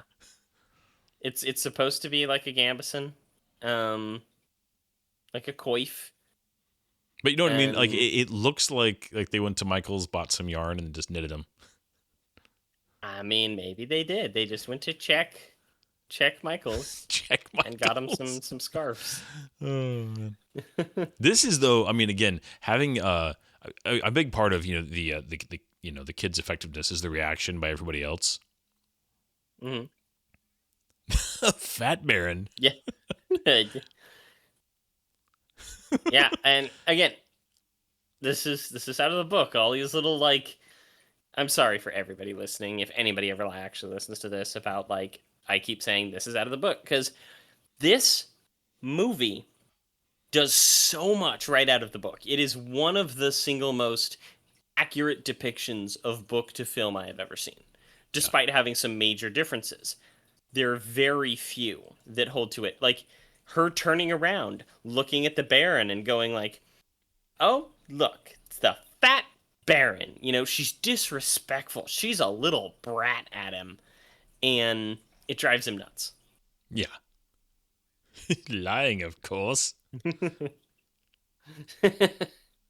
Yeah, because she actually kind of ingratiates herself with the Emperor. The Emperor like finds her interesting, until she decides to do one of these. But then She sounds almost like I don't take she orders. sounds almost like what's her face? Hermione in Sorcerer's Stone. But yeah. Oh, you got the Reverend Mother. You like, God, yeah, get rid of this child. You don't know what you're dealing with. We got to get this. We got to get this out of here. Yeah. So for those who don't fully understand Alia's predicament here, why she's so like evil in the eyes of the Bene Gesserit, she's doesn't have a personality of her own. Essentially, she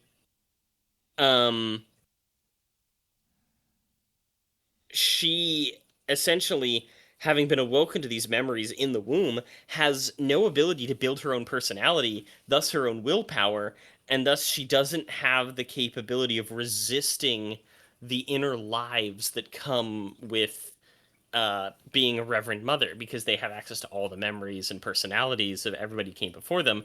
She can almost be possessed by her own genetic memory. And it's an evil thing. It's like giving a dead person a second chance at life and making somebody with unending knowledge, like thousands of lives they can draw upon on knowledge, and giving them a second lease on life to cause problems. And it always creates madness and chaos and destruction. Yeah. I do. Res on that storm.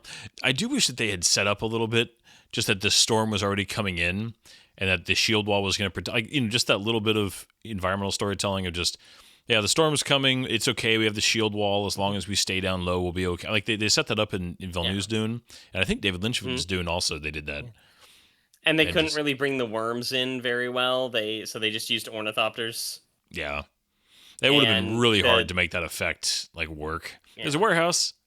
There's the warehouse again. Yeah,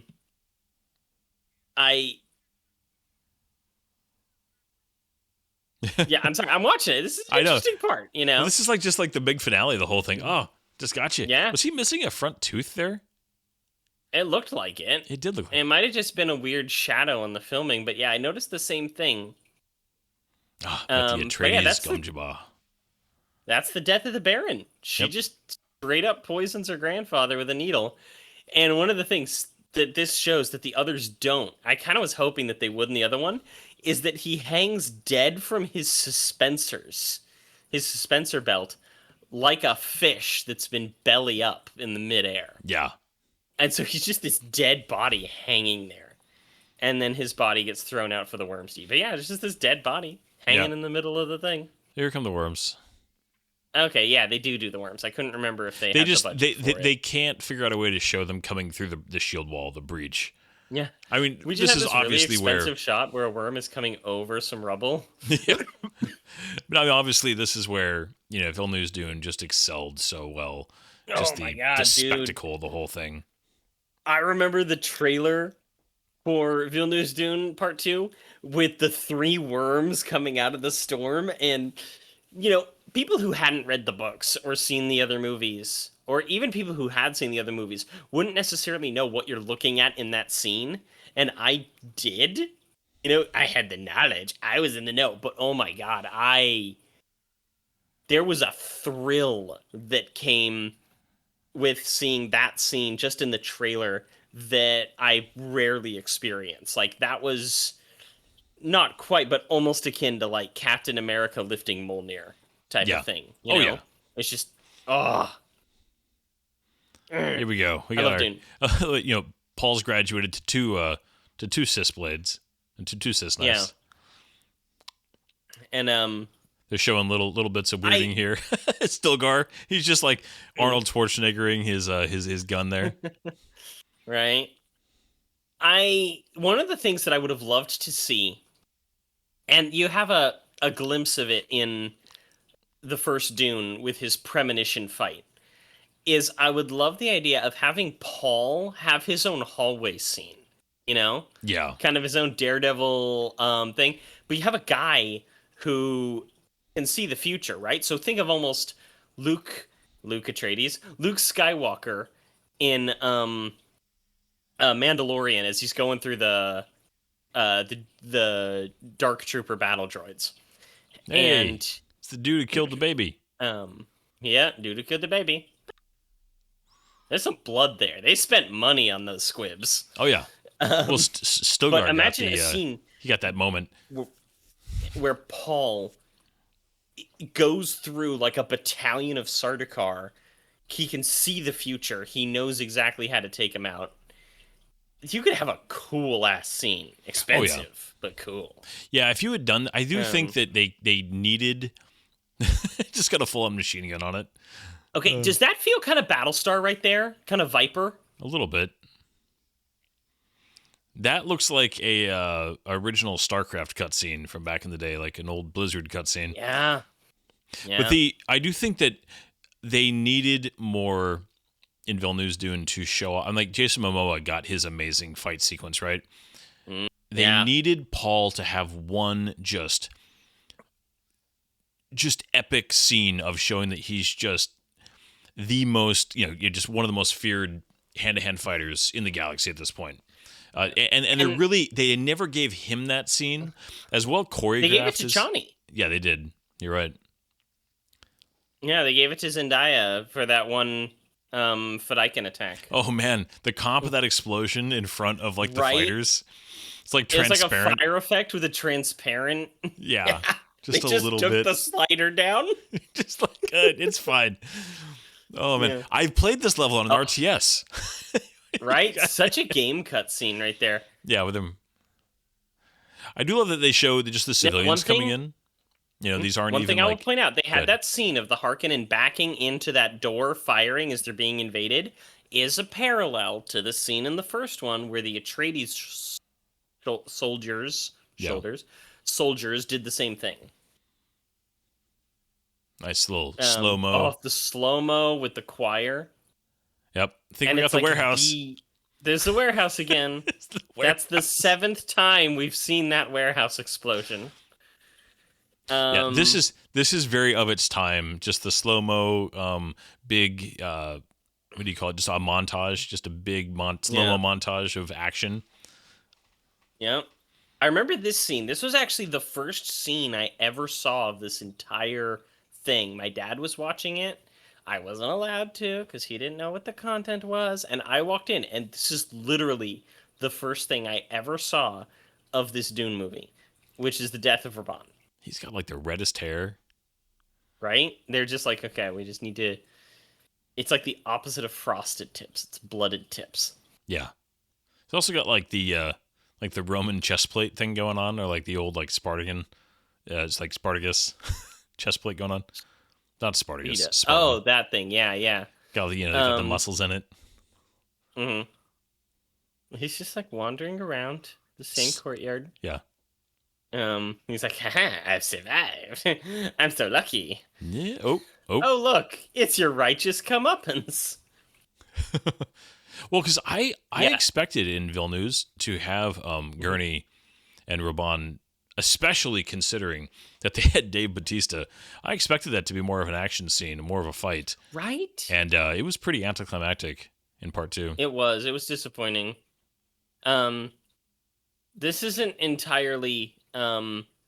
We don't know what happened to Raban in the books. Yeah, like, I mean, he screen. died, but his body's just found. So this is actually the closest that oh man to book accurate Raban death. Can you imagine? But this is literally the scene. The first thing I saw of this Dune miniseries was this sequence, and I'm just like, what is going on? Yeah, it's the same kid. Yeah, it's the same kid. Look what I remember. I was like 9 years old, 10 years old. And my dad's watching this on VHS that my mom recorded. And this is the first thing I see. I'm like, this is cool. That is not the worst prop I've ever seen of a head, though. No, it's actually quite good. They put some... Maybe that's just what the Czechoslovakian... Oh, man, again, the transparency on the smoke. The Czechoslovakian movie production is really good at. Yeah.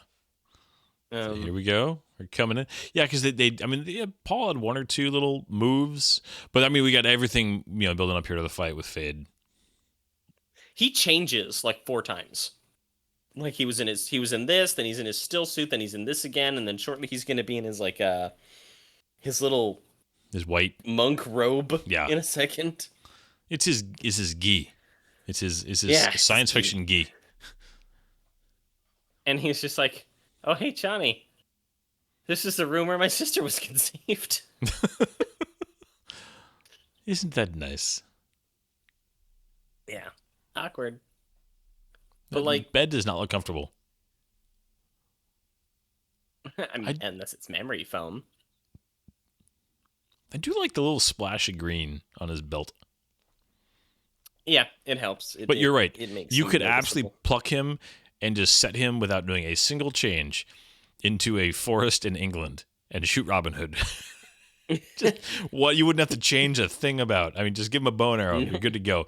And one of those pointy hats that Errol Flynn wore. Yikes! I know it. Splat. But again, I like this Chani. Is the actress the strongest? No, but like, she's a complete character, and you know that she's a badass, even if she didn't get a big action sequence. Yeah. She's like in formal clothes all of a sudden, though. You notice that? Like he's in rough clothes. Her well. And she's got like a nice embroidered her like scarf, and then she's got like kind of the metal chest plate thing going on. Like she's got the beads in her hair. She looks like she's ready for some palace living, and Paul's still like, I gotta go. She was told go to the woodshed. That she'd be seeing the Emperor, so she got spruced up. Yeah. But yeah, like no, the way that they move is such stage acting. It really is. It's really interesting. I can't get past that fact because it's been so long since I've seen this that I didn't really consider it until it had been pointed out to me the differences between people who are used to working on stage and used to working in front of a camera. And watching this, like this scene right there, with the like light coming up that way, that is framed like a stage play. And suddenly I'm like, oh my God, this entire freaking movie is a stage play. Yeah. Well, even the way the lighting came up there, as they were walking, you had just like the single light kind of behind everybody. And then all of a sudden it's like somebody like turned up the lights on the rest of the stage. Like, and here's everybody else. It's like, okay. Yeah. He's got his water wings on again. Yes. It's like a single breeze is gonna pick him up. Not for long. Yeah, but he really does. He looks like he's wearing some kind of, science fiction. Like he's going to the Karate Kid tournament. I think the headband. Like, I hate the headband so much. I think that's what makes me really think about it. The navigators with their hands. The hands. Oh, I yeah. love it. It's just like, for those of you who can't see, as this guy's speaking, he's like, has his hands steepled in front of him, but then every word he's sticking his hands with his fingers splayed out. We do not take orders from you. Yeah. Then Jessica's back there just trying not to move because she's doing like the downward steeple, just like, all right, just stand still. Mm-hmm. And Chani, she's got another one of those crazy headdresses on. With they love shoulder stuff, and the costume designer for this film just loved big things on shoulders. Yeah, like big headdresses, big shoulders, and colors. Well, and I think the headband, especially on Paul, is so striking because of his hair. Because it actually looks like the headband is like pulling the hair up even like higher and tighter. Oh yeah, he looks like that guy from Street Fighter. Oh Guile. Yeah, Guile. Just like Hadouken. No, that's not Hadouken. Sonic Boom. That's what he did. Sonic Boom. But like, I do like the addition of the Eagle of Atreides to his stuff. I think that was a really good touch. But this is the thing. Okay, this is where he shines. This shot is the one that I always remember. Yeah. He's got a craziness, a madness, but a power, and the lighting, and he doesn't blink, and you see the spit. Oh yeah, he's going for it. A great performance and a great shot. This is the terrifying Paul that I didn't get from Villeneuve's Dune. Like, Chalamet did a good job, but this is still the good guy triumphant, but you're starting to realize, oh no. When, by this time, Chalamet's Paul is already just kind of the bad guy. Yeah. Okay, she is going shopping in London in the 1900s. Sorry. Like, I don't dislike the dress itself, but that hat. Oh, yeah. That is a, but I mean, like, that is definitely a you could plop that costume into a steampunk movie, set in London in the 1900s, and you'd be set. Wouldn't need to change a thing. Yeah. Chani, though, Chani looks bad here. Like, when they come back to her, when they, like, close in on, like, her high collar and that hat, and her eyes are so blue against the white. And I actually really like the blue against the white. It's the hat. It's the hat. I actually like the rest of the costume. It's the hat. Fade went. He picked up his triangle. By the way, sorry, I just had to point that out. She's a big fan. She's a big fan. Yeah, she's a big fan of Paul. And then even Stilgar has got. She looks like one of those. In ancient Egyptian stuff, the way that they would show reeds and they have that like white flower at the top that's like that perfect fan shape. That's her entire headpiece, and it's like 1.5 feet tall. Mm-hmm. I love Stilgar has got the floppy hat. Not the floppy hat. It's like pulled up and forward. It's like he's wearing a sock. Okay? Well, he's a Smurf. He's wearing a sock hat. It's a Smurf hat. Oh my god, he's a Smurf. He totally is. He's like Robin Hood the Smurf. Because it's part of that like shoulder covering. Yeah. Oh my gosh. It's like, okay, for those of you who can't see this, it's this green thing that he's wearing on his head that's like a Smurf hat, but it also goes down and it like wraps under his chin and over the top of his shoulders. And all I can think of is if a Smurf, a Catholic cardinal, and Robin Hood all had sex. That's the baby. Oh, man. Yeah. Okay, so we're going up to this fight, though. I do like the fact that they kind of keep the Emperor's, knife again, just a little bit of that. He's got his gold gloves on, Fade does here. Mm-hmm. And he, even doing this, okay, he's still checking out Irulan. Yeah. Well, I mean, Fade he's a little bit of a hound dog. And they also use the juxtaposition. He holds out his hands. His servants come up. They're taking off his gloves and all this stuff. He's right there. Where Paul is taking off his own stuff and giving it to people. It's a good little juxtaposition that shows the difference between the characters. Paul disrobes himself where Fade has others do it for him. He's a spoiled little brat, Yeah. and Paul is a worker. I love just I like that Paul's not going to get baited here. That there's I actually think that that's stronger than because in Timothy Chalamet really played it where when Fade talks about Johnny, he's like, oh, you did not just takes a very modern reaction to that versus Paul and Johnny are just like, this guy's just a windbag, don't even Yeah. Well, see. Exactly. Okay. That's another one of the reasons why I really didn't like what they did with Paul and Chani in Villeneuve's version, is because in the book, in this, and even in Lynch's Dune, okay, it shows the solidity of the relationship between Paul and Chani. I love this framing shot, though. Look at this shot right here. This is great.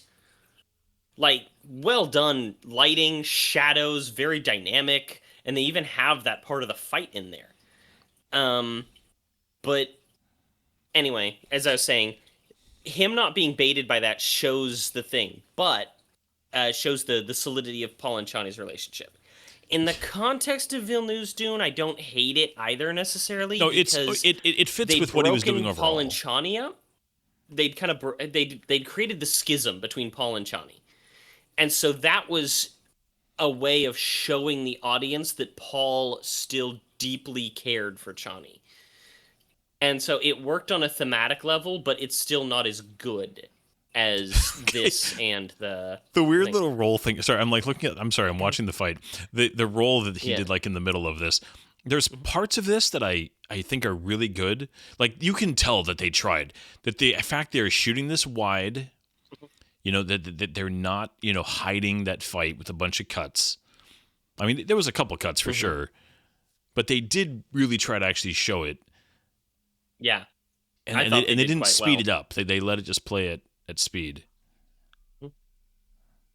I like that they had Fade cheating. Also, they didn't do the whole to this day, because it was not a poison knife in the book, right? It was the needle. No, both of the knives had poison on them. That's right. Because all Chris knives have poison. That's right. To this day, though, Lynch's Dune is the only one that actually has it end. Look at this guy, though, right here on the left. I always remember that costume. He looks like a clown. But Lynch's Dune is the only one that has the finishing move that Paul does on Fade in the book, which is that when he takes it by surprise and gets the knife underneath his chin and he drives it up into his brain through his soft palate. Yeah. And the whole thing is that Sting with a knife through his mouth. That is the best way to kill somebody with a knife to limit blood flow.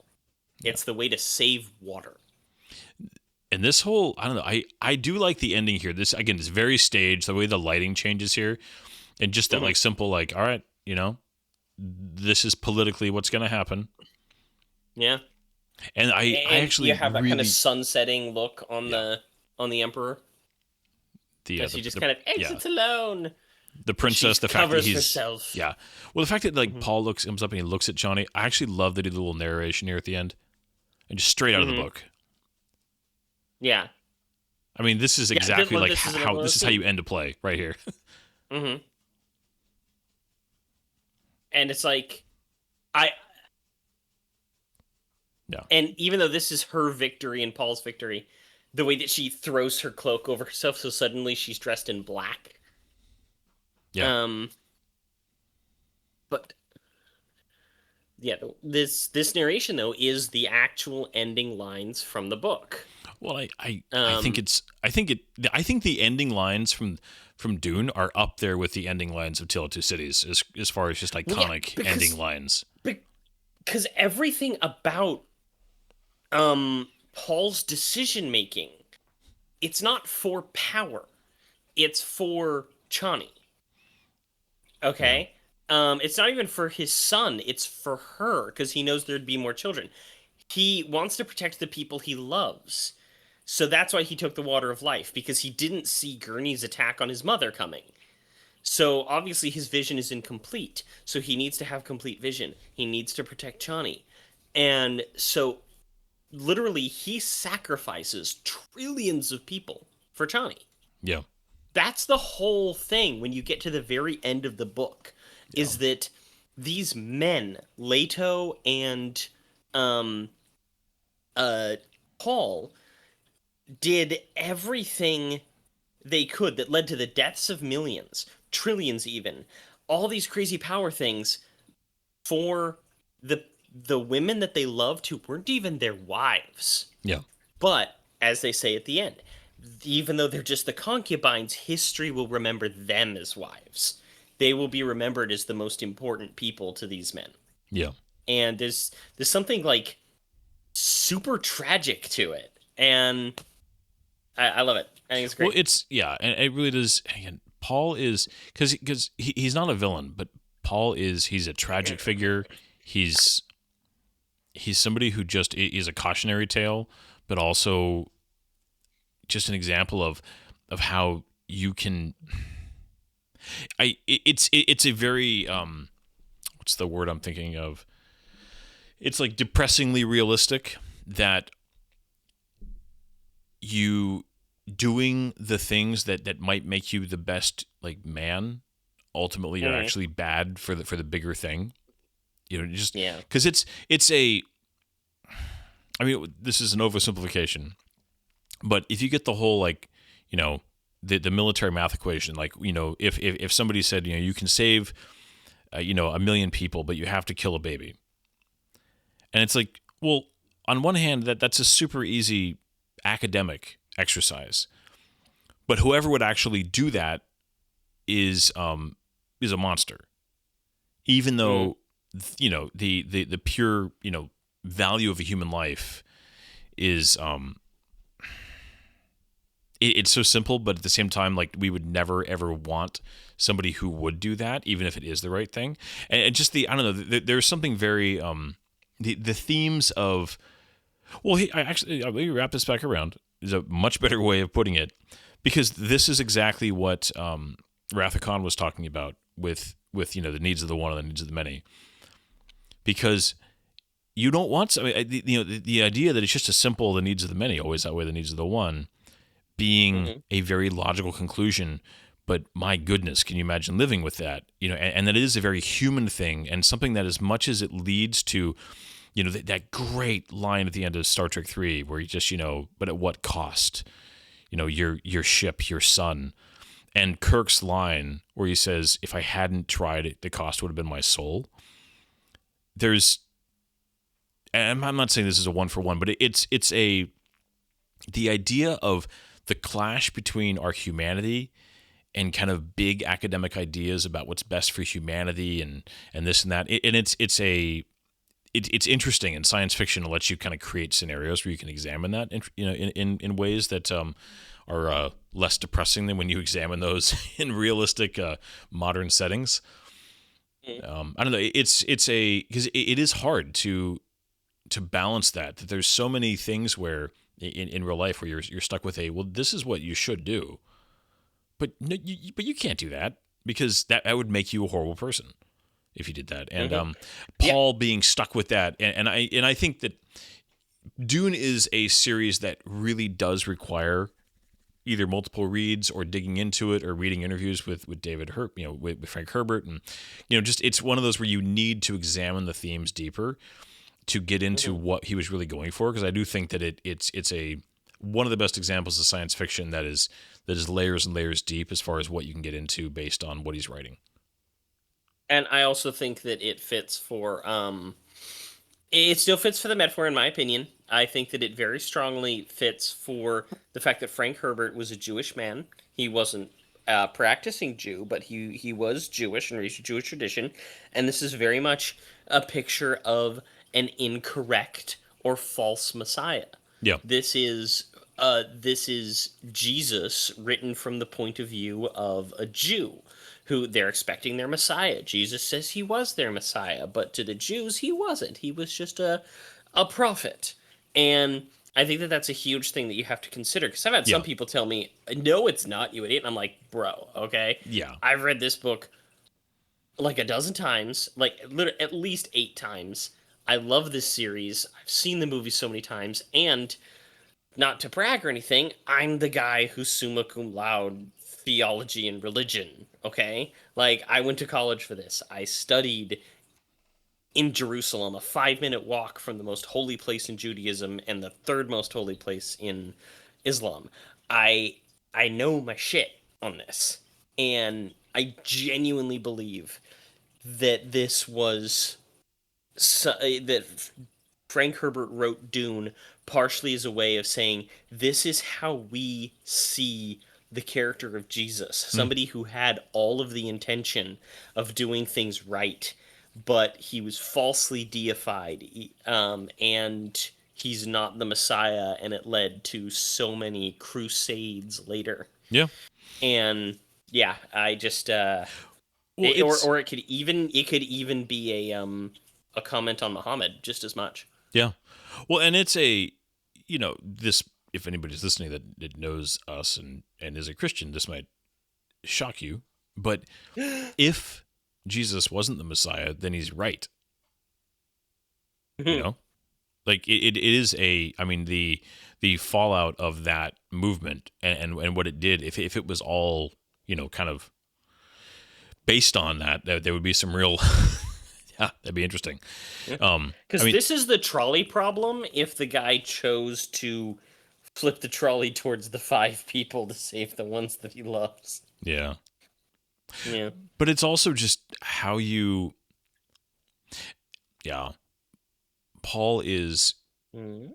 he's such a human character, and Yeah. that makes him work. I think if he had been a little more of a stereotypical, just like stoic fictional man that always, could do the right thing and just, never flinched, it would have made That's for, one of those things a big epic that story, but it makes wouldn't have been as good of a story.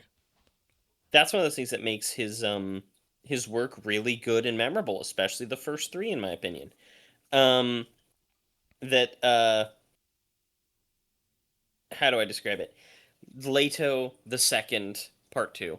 Um and Paul and Chani, Dune Messiah, more than anything, they become such kind of like real human characters that even though they're going through these insane crap, especially Children of Dune, the second half of the book, so many borderline stupid, um, overly flowery descriptions of being able to see the future and the pressure of prescient nature and things like that.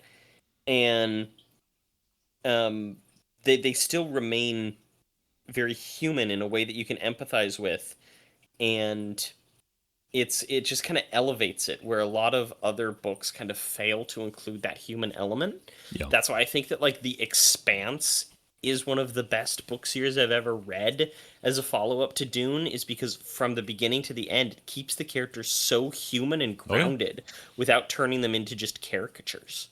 Well, it's, yeah. I mean, all the characters are good, but I think that book series specifically is so great at with Holden's character, kind of following through that. If you had somebody who really did kind of, just act in the impulsive, sometimes you just, just do the right thing, man.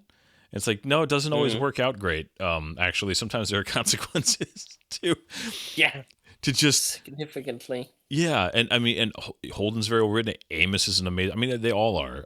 Your main crew members, but specifically Naomi, Holden, and Amos, really, and even actually, Miller, even though he was in the first, in that first book of just again that the character of somebody And who acts Cl- very much. Clarissa. Yeah. Peaches. Peaches. Yeah. Clarissa Melpomene Mao. Yeah. It's keeping you. Yeah. I mean, and we've talked about this with many stories. But whether they're film or the books that inspire them. If you have fleshed out good characters that are interesting, that feel like real people, that are also played by actors who understand how to do that, you can kind of get away with anything. And that's, that can be shown not just in this genre, but I think that this genre too, it in science fiction specifically and in fantasy, to be fair,